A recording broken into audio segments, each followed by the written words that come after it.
So in your 30s or 40s, right, and you've never had a serious relationship, you've never had a girlfriend, right? You're wondering what's wrong with you, what do you need to do to change? This is the episode for you. These are my short mini episodes I do with the Authentic Man podcast, where I go through a particular thing that I've seen that's coming up in the work I do, or something that I see that, men are really calling out for, right? And in today's episode, as I said before at the top, talking about, you're a man, you're in your 30s or 40s, you've never had a serious relationship, you've never had a girlfriend, and you're wondering what's wrong with you probably, and you're wondering what you need to do to change, right? So the first thing I'm going to tell you is you're not doomed, right? And you're not broken. There's actually quite a lot of men, and I've had numerous clients over the last few years, right? I almost always have one or two clients, one-to-one clients that is. They've never been in a serious relationship. And there's actually men that you probably meet and know who you think are maybe great with women or very attractive, whatever, that have never had a serious relationship. So I want you just to listen to that and feel that, because sometimes there's a lot of shame around this experience of not having a relationship, right? So one of the first things you have to do is face the shame. You need to face the shame. You need to face the fact that you feel some level of shame or guilt, or there's something wrong with you, right?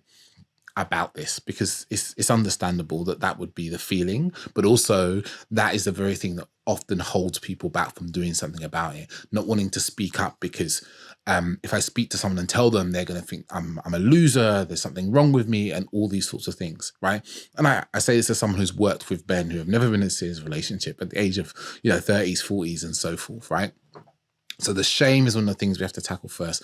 And I think it's Brene Brown said something along the lines of, I'm going to butcher this quote, right? Shame doesn't survive in like the broad daylight, right? So if you start speaking to people in your life that you care about or you can trust, maybe a therapist, might be a coach about this, then that shame starts to diminish, right? That's the first thing you have to look at, right? And then the next thing, right, I definitely think you need to start looking at, right, is that a big part of this is going to be, there's a lot of fear holding you back. There's a huge amount of fear, whether that's a fear of rejection, a fear of abandonment, a fear of if someone really knew you, they would reject you. Maybe there's some level of like really high standards of what a woman needs to look like, for you to be interested and attractive to them. Or maybe you put in really high standards, believing there's no good women out there. Underlying all those things is fear, right? A fear of being seen, a fear of rejection, a fear of not being good enough. And you have to acknowledge that it's there and start doing something about it, right? Because it's not looks, right? And it's not the amount of money that you make. Let's just take those off the table, because, yeah, there are some women in the world that are very much interested in looks and the amount of money you make. In the same way, there are men out there who are very interested in how young a woman is or how good looking she is, right? But there are other women who aren't interested in that, and they really want a different type of man, the sort of man that listens to my podcast, to be honest, right? It's a very common question women ask me is, can you tell me the men that listen to your podcast and are really engaged in your programs, right? And one day I'll set up a dating app, but until that time, I'll just do the odd in-person event, right? You've got to, so back to what I was saying, you've got to see that there's some sort of self-protection happening, some sort of way you're trying to avoid, right, hurt, pain, or perceived hurt and pain. There's somewhere that you have this idea of how the future is going to be, and that is getting in the way of you actually experience what you want, right? So you might have built a life that feels safe and comfortable, but you're avoiding vulnerability, you're avoiding deep connection, you're finding faults in people when you meet them, or you're not taking any opportunity. This is another thing that a lot of guys that I speak to who are in their 30s and 40s that are struggling in dating and not getting into relationships is because they don't take opportunities, right? They see someone they want to talk to and they talk themselves out of it. They are at a bar and they're talking to someone they like, right? And they don't ask for a phone number, whatever it may be. Is that there's not a lack of opportunity, because there's opportunity everywhere, but it's one of two things usually happen, is that you talk yourself out of the opportunities that come along, or you don't see the opportunities that are there. You only see problems and potential rejection and pain and so forth. And that is a huge thing that gets in your life. Another thing, I see a lot of men come to me and they're like, oh, I just thought it would happen naturally. Yeah. Oh, I was just, I just didn't do anything about this because I thought this would just happen naturally, right? And I have to tell you that that's a terrible strategy for anything. It's like a joke I used to tell women. when I coach some of Orsa's clients, they're like, oh, you know, I'm just manifesting a man at home and I'm waiting for him to step into my life. And I say to them, so you're sitting at home hoping that the man of your dreams knocks at your door or breaks into your house to meet you and marry you, right? It's kind of like that. You're not taking any action and you're just waiting for it to land on your plate. And here's the thing, right? You're not in a movie. You're not in a TV show. I say this because I was watching a show on the weekend called Reacher, right? And there's a moment in the third series where he's working with this woman, he's undercover and so forth. And like, he's like, oh, we've got some time or something along the lines. And she's like, I know a good way to use this time. And she just undresses herself, right, and leaps on him. That doesn't really happen in real life. And when I say it doesn't really happen, it happens so minutely, it's statistically unimportant, right? That doesn't happen. So if that's what you're waiting for, all the signs and the stars to align, you're going to be waiting a really long time. Your action is what's necessary, right? And if you're doing that, you're living in this fantasy land, right? I know a lot of guys do this and live in this fantasy of like, oh, when I meet the right person, it's going to look like this, and they're going to look at me in this way, and I'm going to feel a certain way. That's another big thing that gets in your way, right? This idea you're going to feel a certain way when you meet the right person. And they live in this fantasy, right? And they feel disappointed for reality because reality isn't as beautifully scripted as that, right? Reality is grit and graft sometimes. There's magical moments and there's moments of serendipity and there's moments of coincidence, all these things, but reality doesn't match fantasy. And if you start to pay too much attention to your fantasy, you're going to not want to get involved in what's in reality. And that's another thing that holds you back, right? And you're probably experiencing the same loneliness a lot of the men I work with, because, you know, when you get into this age in your 30s and 40s, all your friends are pairing off, having children, having babies, having a second wife and second marriages and God knows what else. And there's this part of you that starts to feel kind of lonely, right? As well. So we've set the scene, right? We've seen that there's some ideas. You might think there's something wrong with you, that you're broken, that you're alone, that you have to hide this from everybody. It might be that also that, you know, you've been holding back and fear's been holding you back and so forth. There might be this idea you've been living this fantasy of like how it should look and how it should be, you know, and the meaning as well attached to if it isn't the way you want it to be, what that means about you and your worth and your value, right? Now, I was going to talk about what women want, but I don't think that's so important in this episode. I've got whole podcast episodes where I've got women come in and talk about what they want in dating and relationships. You can go and find those by just searching, you know, my podcast and what women want. What I think is really important is like what you need to do to shift it. Yeah.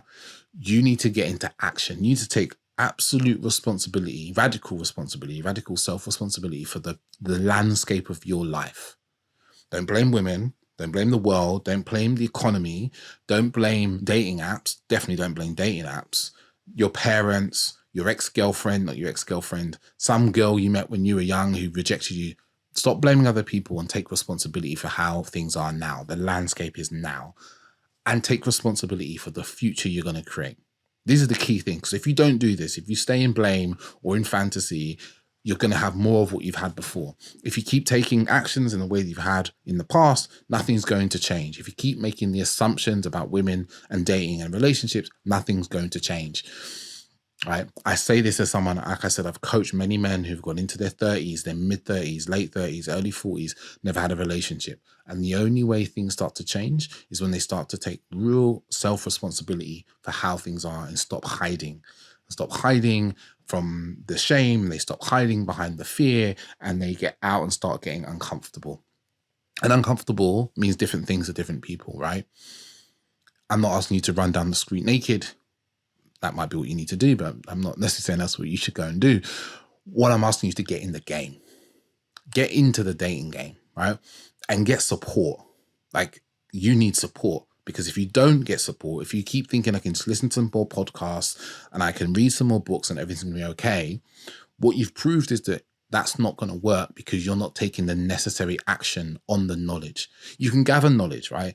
Gathering knowledge is fine, but gathering knowledge can be an endless pursuit and a way we avoid the things we need to do. I've met many a man who's done this. The key is putting the knowledge and information into action, right? Into action, and then getting feedback from that. right? And that can come from maybe going on dates with women, but it also can come from someone who is guiding you through this process, right? It can be, you could have a really good friend, right? You turn to and be like, hey man, I really need help with this. And he could be a bit of a guide to you, but you need to choose someone who can be really, really fucking honest with you, right? Who will tell you when you're being a dick and when you're in a really negative mindset or whatever. And they need to have some skill in that as well. Right. So the key is taking this responsibility and start putting yourself out there, right? And start seeing what you might often have seen as failure, right? As just another step along the road to success, right? This might be a big set shift for you. You might have experienced failure before and you make it mean a lot of things about your worth, your value, your compatibility, your attractiveness, right? And you have to start choosing something different, choosing to look at different evidence, because the evidence that you've been looking at, right, has been telling that maybe you're not good enough, you're not attractive, you're not valuable as a partner and all these sorts of things, right? And you've been ignoring the evidence to the contrary of that, because that's what we do as human beings. We create these loops and cycles in our lives because we pay attention to some evidence and we ignore some other evidence.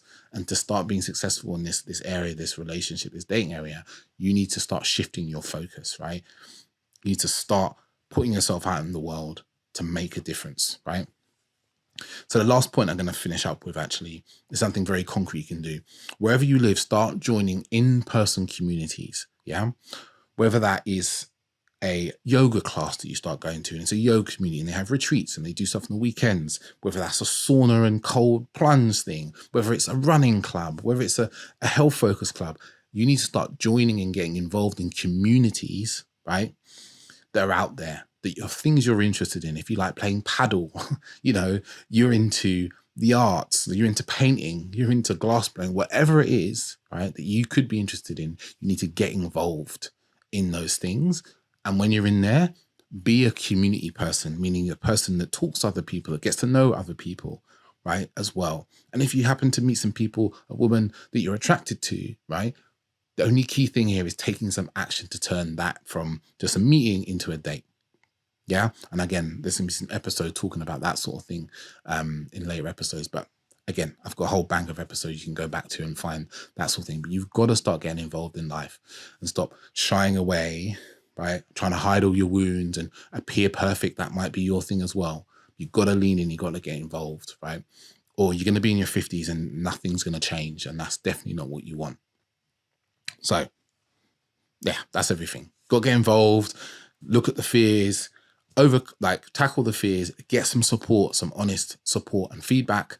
If someone can guide you along the way. Obviously, this is the sort of thing that I do with men. I do it inside of groups as well. You know, if you want to speak to me about how I can help you, then there's an email addressed in the description below.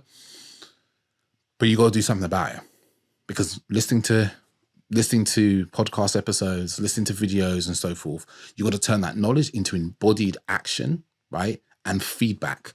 That's the real key here. Because if you don't take like meaningful, bold action, nothing's going to change for you. Right. Have a wonderful day.